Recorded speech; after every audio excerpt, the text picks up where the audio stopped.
Kurt Cobain couldn't speak, not a whisper, not a sound. The doctor at the clinic in São Paulo had been very clear about that. If you perform tonight, you might never sing again. Kurt sat in the backstage dressing room at the Hollywood Rock Festival on January 16th, 1993, his vocal cords so damaged that even swallowing felt like razors in his throat. 15,000 fans were waiting outside. The promoters were threatening to sue if Nirvana didn't perform. The band's entire South American tour was on the line, and Kurt Cobain couldn't make a single sound. Then he picked up his guitar, looked at Dave Grohl and Christ Novoselic, and nodded toward the stage. What happened in the next 90 minutes would become one of the most legendary performances in rock history. To understand what happened that night in São Paulo, you need to understand the pressure Nirvana was under in early 1993. They were barely a year removed from, never mind exploding, into the cultural consciousness and changing everything. They'd gone from underground punk band to the biggest rock act in the world almost overnight. The expectations were crushing. Every show had to be perfect. Every interview had to be meaningful. Every move was scrutinized by millions of fans and an increasingly hostile music press that accused Kurt of selling out. The South American tour had been a disaster from the start. They'd already canceled 2 shows due to Kurt's health. He'd been sick for weeks, fighting off bronchitis and laryngitis that kept getting worse instead of better. The grueling schedule of non-stop touring, the pressure of fame, and Kurt's struggles with his stomach condition that caused him constant pain had all taken their toll. His voice, which had always been raw and powerful, was deteriorating with every show. By the time they reached São Paulo for the Hollywood Rock Festival, Kurt could barely talk, let alone sing. The morning of January 16th, Kurt woke up in his hotel room and knew immediately something was very wrong. When he tried to speak, nothing came out, not even a rasp. Complete silence. He tried again. Nothing. Panic set in. He grabbed a pen and paper and wrote a note to Courtney Love, who was traveling with him. "I can't make any sound. What do I do?" Courtney immediately called for a doctor. The doctor who examined Kurt at the hotel was a local physician who spoke broken English. He looked down Kurt's throat with a small light, and his face went grim. Through a translator, he explained that Kurt's vocal cords were severely inflamed and potentially damaged. Speaking was inadvisable. Singing was out of the question. Performing that night could cause permanent damage. "You must rest," the doctor said. "Complete vocal rest for at least 1 week, maybe 2. Kurt wrote on his notepad, "I have a show tonight." The doctor shook his head firmly. "No show, impossible."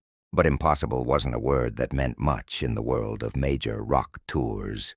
There were contracts. There were promoters who had invested hundreds of thousands of dollars. There were 15,000 people who had bought tickets. There were sponsors and radio stations and television crews. The machinery of a major concert didn't stop just because the lead singer couldn't sing. John Silva, Nirvana's manager, was called immediately.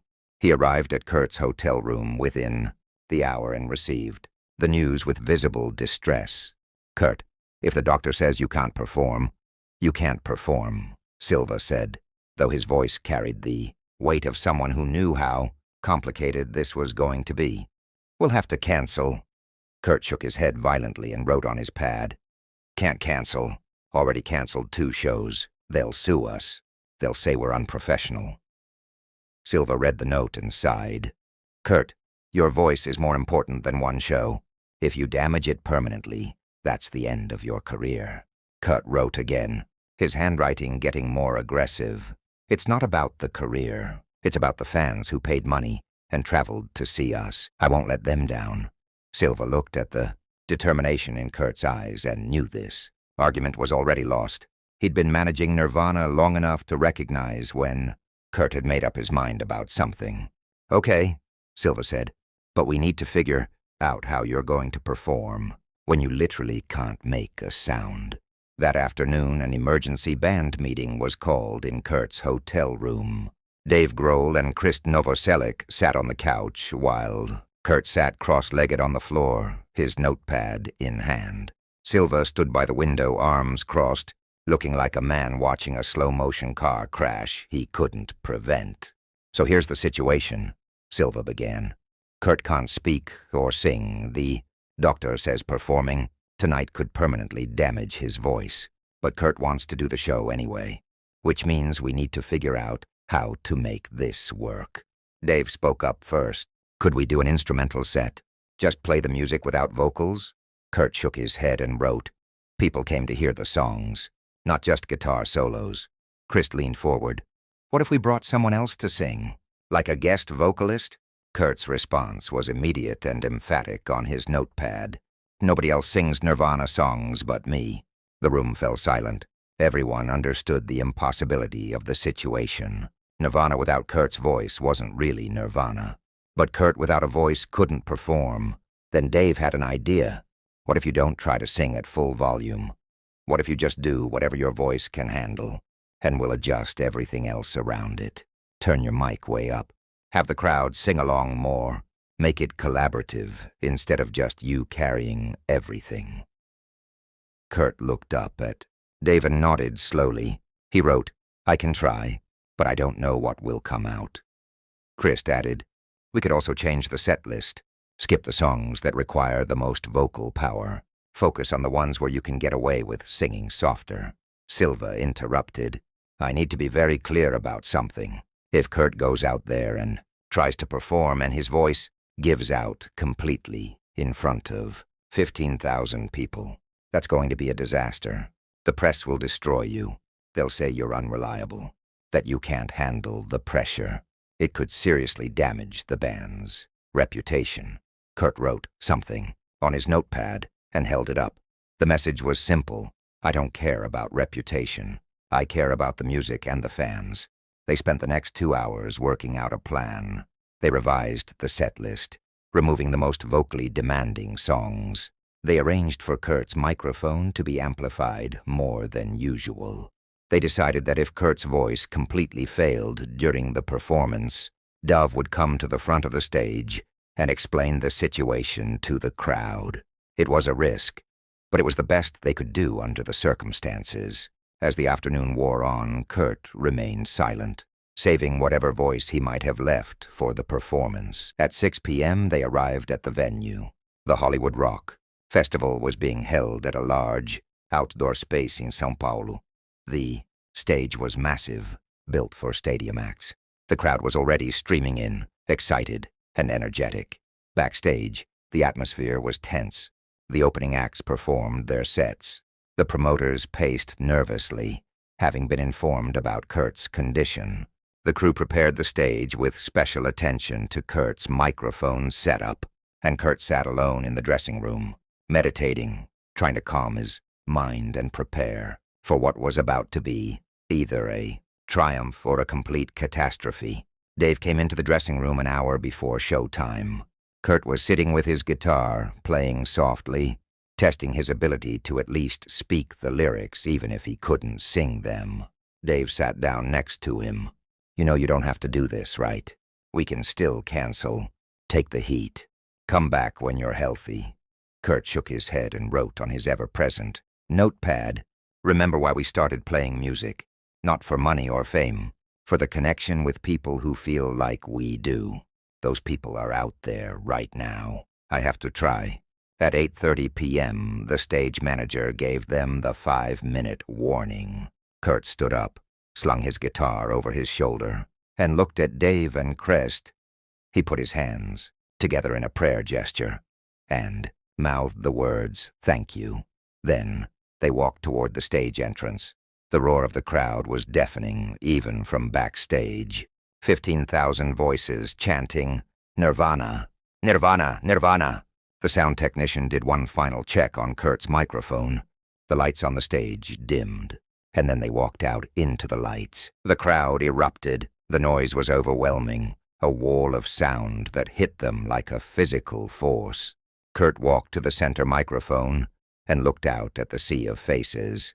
He could see their excitement, their anticipation, their hope that this show would be everything they'd dreamed it would be. And Kurt Cobain, who couldn't speak, who had been told that performing might end his career, did the only thing he knew how to do. He started playing. The opening chords of Breed rang out across the venue. Dave and Chris came in perfectly on cue, and then came the moment everyone had been waiting for. The moment when Kurt would open his mouth and sing. What came out wasn't the powerful, anguished scream that Nirvana fans knew and loved. It was barely more than a whisper, a raspy, broken sound that shouldn't have worked at all, but somehow amplified through the speakers and mixed with the raw emotion. Kurt poured into every note. It was devastating. It was vulnerable. It was real. The crowd sensed immediately that something was different. This wasn't the usual Nirvana show. Kurt wasn't attacking the microphone with his typical ferocity. He was barely touching it, singing so softly that if you were at the back of the venue, you might not have heard him at all. But what you could hear was raw and unfiltered and heartbreaking. It was Kurt Cobain, stripped of all his armor, completely exposed, giving everything he had even though he had almost nothing left to give. Halfway through the second song, Kurt's voice cracked completely. For several bars, no sound came out at all. Dave and Chris kept playing, watching Kurt anxiously, ready to stop the show if needed. But Kurt didn't stop. Instead, he turned to the crowd and gestured for them to sing. And they did. 15,000 voices picked up where Kurt's voice had failed, singing the lyrics back to him, carrying the song forward. Kurt stood there, tears streaming down his face, watching this crowd of strangers, in a country where he didn't speak the language, singing his words back to him. That's when something magical started to happen. The show transformed from a traditional concert into something else entirely. A collaboration, a communion. When Kurt couldn't sing a line, the crowd sang it for him. When his voice gave out completely, during the chorus of Lithium, 15,000 people became his voice. Dave would later describe it as one of the most powerful moments he'd ever experienced on stage. It wasn't about Kurt being the star and everyone else watching, he said in an interview years later. It became this shared experience where we were all creating the music together. Kurt adjusted his entire performance style on the fly. He sang the verses as softly as possible, barely more than speaking the words. During the choruses, he let the crowd carry the melody while he focused on his guitar. For songs like Smells Like Teen Spirit, which required more vocal power than he could provide, he turned it into a call and response, with him whispering the lines and the crowd shouting them back. It shouldn't have worked, by every conventional measure of what makes a successful concert. This show should have been a disaster, but it wasn't. It was transcendent. About 45 minutes into the set, during a brief pause between songs, Kurt tried to speak to the crowd. He wanted to thank them, to explain what was happening, to apologize for not being able to give them the show they deserved. But when he put his mouth to the microphone, nothing came out. Complete silence. He tried again. Nothing. The crowd went quiet, confused. Kurt looked frustrated, angry at his own body for failing him. And then someone in the front row shouted, "We love you, Kurt!" The shout started a chain reaction. Suddenly, the entire venue was chanting, "Kurt! Kurt! Kurt!" Not demanding that he perform better, not angry that the show wasn't what they expected, just expressing their support, their understanding, their connection to this artist, who was literally sacrificing his voice to be there with them. Kurt stood at the microphone, overwhelmed by emotion. He made a heart shape with his hands and held it up to the crowd. They roared their approval, and then he launched into the next song. As the performance continued, Kurt found new ways to work around his vocal limitations. He let his guitar do more of the talking, extending instrumental sections and allowing Dave and Chris to showcase their talents. He encouraged crowd participation not as a gimmick, but as a genuine necessity. He transformed his inability to sing into an opportunity for the audience, to become part of the performance in a way they never would have been at a normal show. And somehow, Through all of this improvisation and adaptation, the essence of what made Nirvana special remained intact. The final song of the night was Territorial. Pissings, it was one of Nirvana's most aggressive, vocally demanding songs, requiring Kurt to scream at the top of his lungs. There was no way he could do it justice in his current condition. Everyone knew it. The crowd knew it. Dave and Chris knew it. Kurt knew it. But he was going to try anyway. They started the song. The music was thunderous, and when Kurt reached the part where he was supposed to scream, he opened his mouth and gave everything he had left. What came out was barely a sound, a broken, shredded whisper that couldn't possibly carry over the instruments. But Kurt screamed it anyway, pouring every ounce of emotion and pain and determination into that voiceless cry. And once again the crowd picked up where Kurt's voice left off. 15,000 people screamed the lyrics, creating a wall of sound that filled the void Kurt's damaged voice couldn't reach. It was primal. It was powerful. It was punk rock in its purest form, raw and unpolished, and absolutely real. When the song ended, Kurt collapsed to his knees on stage, not from exhaustion or drama, but from genuine relief that he'd made it through. Dave came around from behind his drum kit and put his hand on Kurt's shoulder. Chris walked over and stood next to them both. They stayed there for a moment, the three of them together, while the crowd gave them a standing ovation that lasted for nearly 5 minutes. Kurt slowly stood up, raised his guitar above his head in salute, and walked off stage. He had done it, against medical advice, against all logic, against the limitations of his own body. He had performed, and it had been legendary. Backstage, Kurt collapsed onto a couch in the dressing room. The doctor who had examined him that morning was there, looking both impressed and concerned. He checked Kurt's throat again and shook his head. "You should not have done that," he said through the translator. "Your vocal cords are more damaged now. You need complete rest, no speaking, no singing, at least 2 weeks." Kurt nodded and wrote on his notepad. "Worth it." John Silva came into the dressing room a few minutes later with news. The promoters, who had been prepared to sue if the show was cancelled, were instead calling it one of the best performances of the entire festival. The crowd was still outside, chanting for an encore, even though everyone knew there wouldn't be one. The other bands playing the festival had come backstage to express their respect for what Nirvana had just done. "You crazy bastard," Silva said to Kurt, with a mixture of admiration and exasperation. "You actually pulled it off." Dave sat down next to Kurt and spoke quietly. "That was the most intense show we've ever done. I don't know how you did it. You couldn't even sing, but somehow it was more powerful than when you can." Kurt wrote a response, because it was real. No performance, no pretending, just honest connection. Chris added, "The crowd felt it too. They weren't watching a show. They were part of something genuine. That's rare, man. That's really rare." The story of that night in São Paulo spread quickly through the music world. Other musicians started talking about it. Music journalists who had been critical of Nirvana's rapid rise to fame wrote respectful pieces about Kurt's dedication and the unique nature of the performance. Bootleg recordings of the show became some of the most sought-after tapes in the trading community.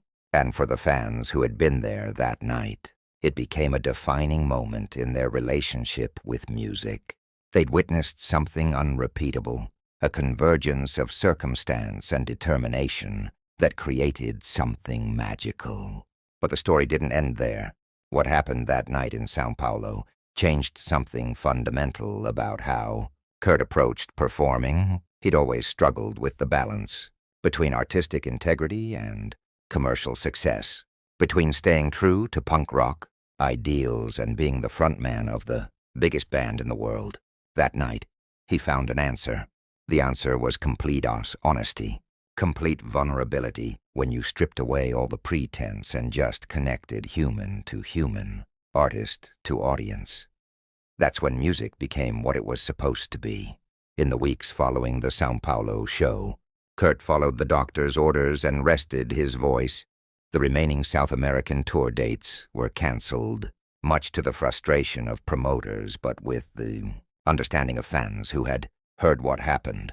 When Nirvana resumed touring a month later, Kurt's voice had mostly recovered, though it would never quite be the same. There was a raspiness now, a fragility that hadn't been there before. Some critics said the damage from that night in São Paulo had permanently altered his vocal quality. Kurt didn't care. He knew what that performance had meant, and no amount of vocal perfection could compare to the connection he'd felt that night.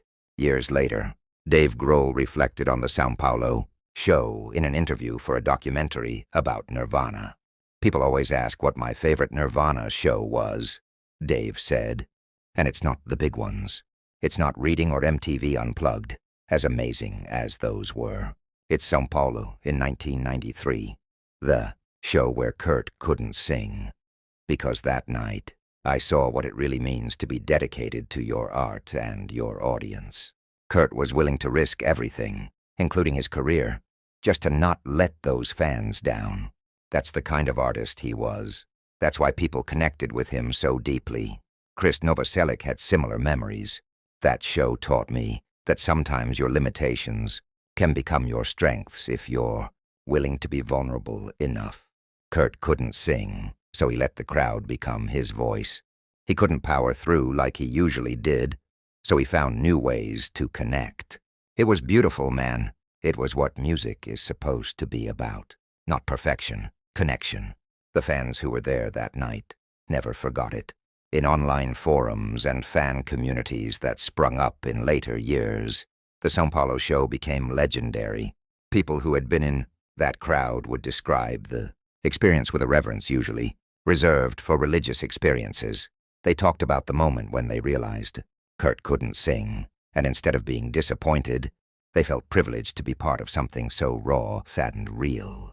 They described the feeling of singing his lyrics back to him, of becoming part of the performance rather than just spectators. They remembered leaving the venue that night, feeling like they'd experienced something that transcended typical entertainment. What Kurt Cobain did that night in São Paulo became a defining example of artistic integrity. He showed that dedication to your audience doesn't mean giving them a polished, perfect product. It means showing up, even when you're broken. It means being honest about your limitations rather than hiding them. It means trusting your audience enough to let them see you at your most vulnerable. In doing so, he created a deeper connection than any technically perfect performance could have achieved. The medical advice had been clear. Don't perform. Rest. Protect your voice. And Kurt had ignored it all, not out of arrogance or recklessness, but out of a fundamental belief that the connection between artist and audience was sacred, that when people pay money and invest their time and emotional energy into seeing you perform, you owe them your presence, even if you can't give them perfection, especially if you can't give them perfection. Because that's when the real human connection happens. That's the real story of the night. Kurt Cobain lost his voice but gave one of the greatest performances of his career. No dramatic recovery, no miracle cure, just one artist refusing to give up, finding new ways to connect when the old ways failed, and trusting his audience to meet him halfway. It was punk rock in its purest form. It was dedication that went beyond professionalism into something more profound. It was Kurt Cobain showing everyone what it truly meant to be committed to your art and your audience. MTV and major music media largely ignored the São Paulo show because there was no professional footage, and explaining why a show where the singer couldn't sing was actually brilliant didn't fit into their narratives. But for those who were there, for the other musicians who heard about it, and eventually for music historians looking back at Nirvana's career, that night stood as proof that Kurt Cobain was more than just a talented musician or a generational voice. He was an artist who understood that music at its core is about human connection, and that sometimes the most powerful connections happen when you're at your most vulnerable. The night Kurt Cobain lost his voice, he found something else. He found proof that his relationship with his audience was real, that they weren't just there for the spectacle, but for the substance. He found validation that vulnerability could be more powerful than strength. He found the courage to keep going, even when every logical reason said to stop. And in finding all of that, he gave 15,000 people in São Paulo, Brazil, a night they would remember for the rest of their lives. That's what happened on January 16th, 1993. That's the night a singer who couldn't sing created one of the most legendary performances in rock history.